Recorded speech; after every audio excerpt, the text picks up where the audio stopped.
नमस्कार दोस्तों, मेरा नाम है रजत शर्मा और आप सभी का स्वागत है एमपीपीएससी स्टडी आईक्यू प्लेटफॉर्म पर। जैसा कि आप आज का टाइटल देख रहे हैं कि कौन है भारत का पहला चरम गरीबी से मुक्त राज्य। तो जब भी हम भारत के बारे में चर्चा करते हैं या मध्य प्रदेश के बारे में चर्चा करते हैं तो दो ऐसे टॉपिक हैं या तीन मान के चलिएगा जिनको हम बार बार जो है डिस्कस करना चाहते हैं। जैसे गरीबी है, बेरोजगारी है या इसके अलावा कुपोषण यानी कि माल न्यूट्रिशन। इन तीन चीज़ों के ऊपर बार बार हम लोग क्या करते हैं, डिस्कस करते हैं और हम ये चाहते हैं कि हमारा देश और हमारा प्रदेश गरीबी से मुक्त हो, बेरोजगारी से मुक्त हो और कुपोषण से मुक्त हो। इनका हम बार बार क्या करते हैं, डिस्कशन करते हैं। तो अभी जैसे अगर आप देखोगे तो ये देखने को मिलेगा कि टर्म सामने आया है चरम गरीबी या अत्यंत गरीबी, नितांत गरीबी, जिसे हम लोग एक्सट्रीम पॉवर्टी बोलते हैं। तो ये चरम गरीबी, नितांत गरीबी या अत्यंत गरीबी होती क्या है, और मध्य प्रदेश में आप देखोगे या भारत में इस गरीबी की स्थिति क्या है अभी की स्थिति में, और कौन सा ऐसा पहला राज्य बन गया है जिसने चरम गरीबी से अपने आप को क्या कर लिया है, मुक्त कर लिया है। तो चलिएगा हम लोग सेशन को क्या करते हैं, शुरू करते हैं।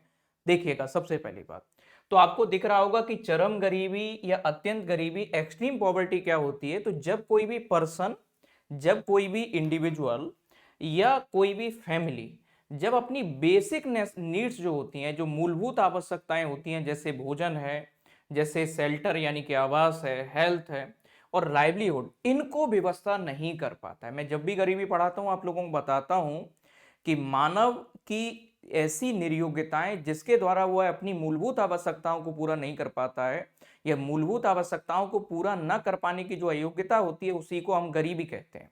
और अत्यंत गरीबी या एक्सट्रीम पॉवर्टी में आप देखोगे कि मूलभूत आवश्यकताओं में जो रोटी या भोजन, आवास, स्वास्थ्य के अलावा और तीसरा चीज यहां पर या चौथी चीज क्या देखने को मिल रही है, आजीविका यानी कि लाइवलीहुड। अगर कोई भी व्यक्ति इन चीजों को पूरा नहीं कर पाता है या लगातार वैसी स्थिति में बना रहता है कि जब एक लंबे समय तक व्यक्ति या परिवार अपनी मूलभूत आवश्यकताओं को पूरा न कर पाए, तो इसे ही अत्यंत या चरम गरीबी कहा जाता है।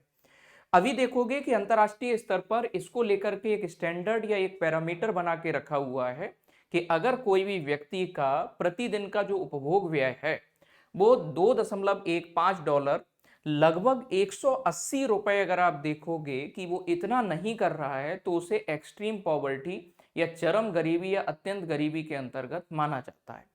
भारत में चरम गरीबी या अत्यंत गरीबी के मापन के लिए क्या देखने को मिलेगा, तो नीति आयोग के द्वारा एक इंडेक्स को जारी किया जाता है जिसे मल्टी डायमेंशनल पॉवर्टी इंडेक्स या बहुआयामी गरीबी सूचकांक, जो राष्ट्रीय स्तर पर जिसे क्या किया जाता है, जारी किया जाता है।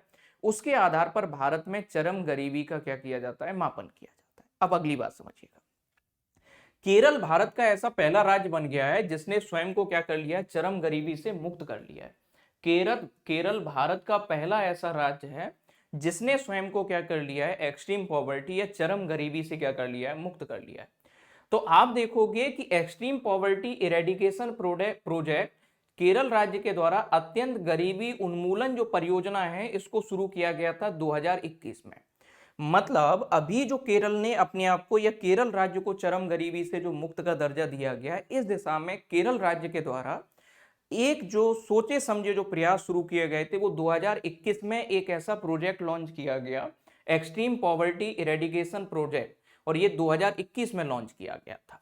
इस प्रोजेक्ट के अंतर्गत केरल राज्य के द्वारा खास तौर पे अगर आप देखोगे कि गरीबों की सबसे पहली बार तो क्या किया गया, गरीबों को सही तरीके से आइडेंटिफाई किया गया कि कौन से ऐसे लोग हैं राज्य में या कौन से ऐसे परिवार हैं जो लगातार गरीबी रेखा से नीचे रह रहे हैं या अत्यंत गरीबी की स्थिति में रह रहे हैं।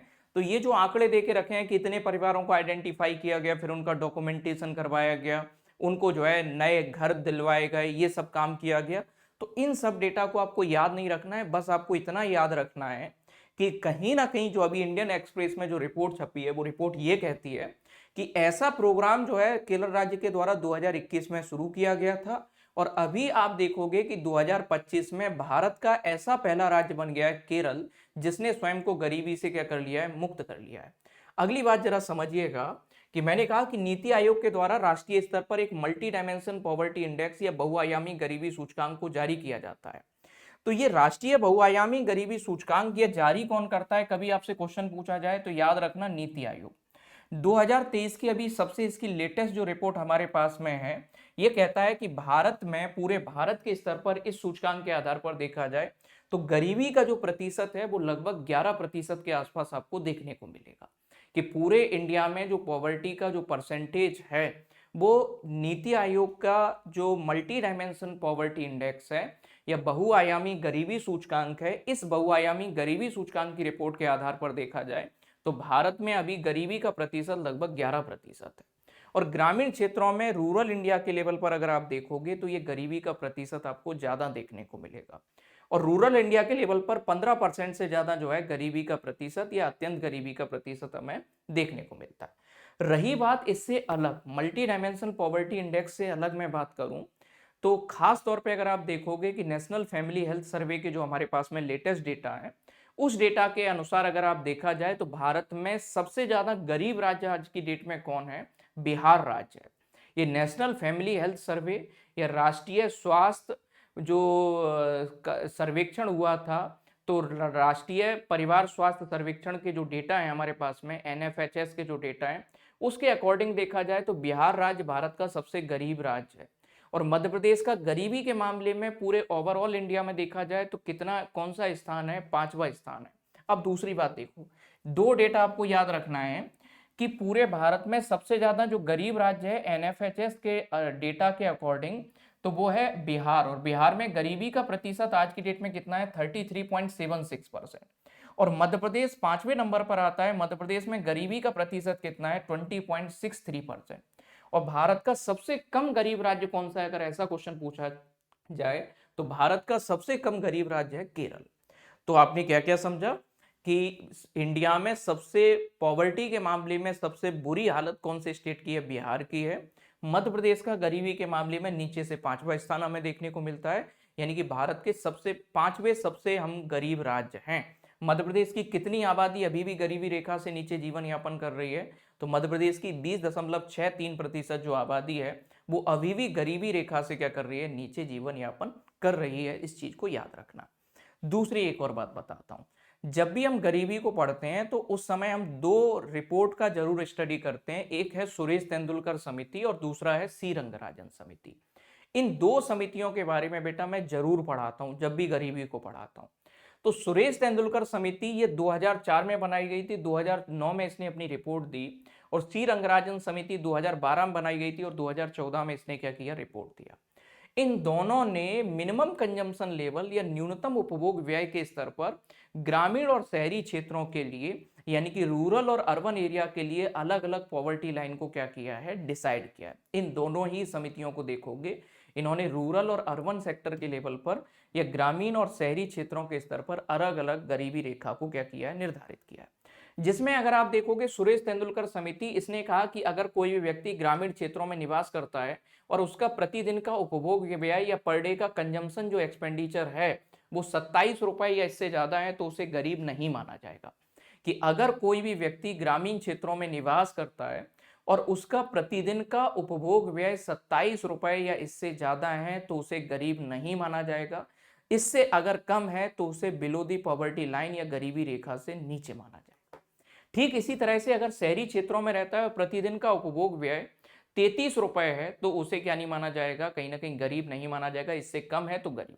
महीने के भर के स्तर पर देखा जाए तेंदुलकर समिति की रिपोर्ट के आधार पर 816 रुपए ग्रामीण क्षेत्र में और शहरी क्षेत्रों के लिए कितना बताया गया? 1000 रुपए पर मंथ। ठीक जब ये रिपोर्ट पब्लिश हुई हमारे यहाँ पर इंडिया में तो इसके ऊपर बहुत बवाल मचा। तो फिर एक आनन फानन में एक नई समिति बनाई गई जिसका नाम है सी रंगराजन समिति। ये सी रंगराजन समिति 2012 में बनाई गई थी, 2014 में इसने रिपोर्ट दी। इसने कहा कि कोई भी व्यक्ति अगर गांव देहात के स्तर पर रहता है, रूरल एरिया में रिसाइड कर रहा है और उसका पर डे का मिनिमम कंजम्पशन एक्सपेंडिचर 32 रुपए है तो वो गरीब नहीं है। और शहरी क्षेत्रों में अगर 47 रुपए है तो वो गरीब नहीं है। और आप देखोगे कि पर मंथ के बेसिस पर देखा जाए 972 रुपए रूरल एरिया के लिए और अर्बन एरिया के लिए 1407 रुपए 1407 रुपी पर मंथ का। जब ये कमेटीज की रिपोर्ट हमारे यहाँ आई तो इनके ऊपर बड़ा विवाद की स्थिति बनी और विवाद की स्थिति बनी तो फिर इसके बाद एक टास्क फोर्स और बनाया गया था, अरविंद पनगड़िया टास्क फोर्स। हालांकि उसकी रिपोर्ट को अभी तक सार्वजनिक नहीं किया गया है। अभी हाल फिलहाल में अगर आप देखोगे कि गरीबी के जो आंकड़े हैं, जिनका हम कहाँ से मदद लेते हैं या सरकार योजनाएं किन आंकड़ों के ऊपर रिलाई होकर के बनाती है, तो पिछली दो ये कमेटी है, ये सबसे हमारे पास में ऑथेंटिक डेटा पुराने ये हैं। दूसरा, नीति आयोग जो प्रतिवर्ष के स्तर पर मल्टी डायमेंशनल पॉवर्टी इंडेक्स या बहुआयामी गरीबी सूचकांक जो राष्ट्रीय स्तर पर आंकड़े जारी करता है, उसको भी क्या किया जा सकता है, ऑथेंटिक माना जाता है। और उन बेसिस पर जो है सरकार अपनी पॉलिसी की फ्रेमिंग अभी आज की डेट में कर रही है। दूसरी तरफ अगर आप देखोगे 2011 की जनगणना के समय सोशियो इकोनॉमिक कास्ट सेंसस या सामाजिक आर्थिक जातिगत जनगणना हुई थी, जिसमें सामाजिक और आर्थिक सोशियो इकोनॉमिक सेंसस के डेटा को जारी कर दिया गया था। गवर्नमेंट की पॉलिसी फ्रेमिंग में सोशियो इकोनॉमिक कास्ट सेंसस का डेटा भी यूज किया जाता है। इसके अलावा देखा जाए तो टाइम टू टाइम एनएफएचएस के सर्वे होते रहते हैं, नेशनल फैमिली हेल्थ सर्वे होते रहते हैं, उनका भी पॉलिसी मेकिंग में क्या किया जाता है, यूज किया जाता है। अब आप कहोगे कि सर आपने तो कंफ्यूज कर दिया है कि करना क्या है, गरीबी के आंकड़े हम लिखेंगे कहां से। तो मेरा पर्सनली सजेशन ये रहता है कि कभी भी आपको समस्या के तौर पर बताना हो चीजों को, मेरा पर्सनली जो सजेशन रहता है कि कभी भी आपको समस्या के तौर पर अगर चीजों को इंडिकेट करना हो तो सी रंगराजन समिति और सुरेश तेंदुलकर समिति के डेटा को यूज करोगे। कभी प्रोग्रेसिव आपको अपने आंसर को शो करना है तो नीति आयोग की मल्टी डायमेंशनल जो रिपोर्ट है, जो मल्टी डायमेंशनल पॉवर्टी इंडेक्स की रिपोर्ट है, उसको शो करोगे। क्योंकि उसमें मतलब गरीबी से ज्यादा रिफॉर्म वाले डेटा रहते हैं कि कितना किस राज्य ने सुधार किया गरीबी के स्तर पे। तो वो डेटा हमारे जो है प्रोग्रेसिव आंसर में, जहां पर हमें सजेशन देने हो या क्या सुधार हो रहा है पिछले वर्षों में, क्या उपलब्धियां रही हैं, इस तरीके का आंसर लिखना हो, किसी भी सोशल जस्टिस के लेवल पर, इकोनॉमी के स्तर पर, कहीं पर भी इस तरह का आंसर लिखना हो तो हम उस रिपोर्ट का हवाला देते हैं। दूसरी बात, अगर आप देखो कि कहीं ना कहीं अगर आपको करंट से जोड़ना है तो मैंने अभी लेटेस्ट डेटा आपको बताया, उस लेटेस्ट डेटा का क्या करोगे, ये यूज करोगे और आप बताओगे कि मध्य प्रदेश आज भारत में गरीबी के मामले में 5वें स्थान पर है। मतलब इतनी गरीबी है, तो अगर हम केरल जैसी स्थिति में पहुंचना चाहते हैं तो केरल ने जिस तरीके से 2021 में अपने राज्य में अत्यंत गरीबी उन्मूलन परियोजना को संचालित किया, इस तरह की परियोजना को लॉन्च किया, ठीक मध्य प्रदेश भी इस दिशा में, या मध्य प्रदेश में चूंकि जो 20% के आसपास आबादी अभी भी गरीबी से नीचे रह रही है या गरीबी रेखा से नीचे निवास कर रही है, उसके लिए हम इस तरीके का प्रोग्राम को क्या कर सकते हैं, लॉन्च कर सकते हैं। तो इन चीजों को आपको क्या रखना है, ध्यान रखना है। थैंक यू एवरीवन, बने रहिएगा एमपीपीएससी स्टडी आईक्यू के साथ।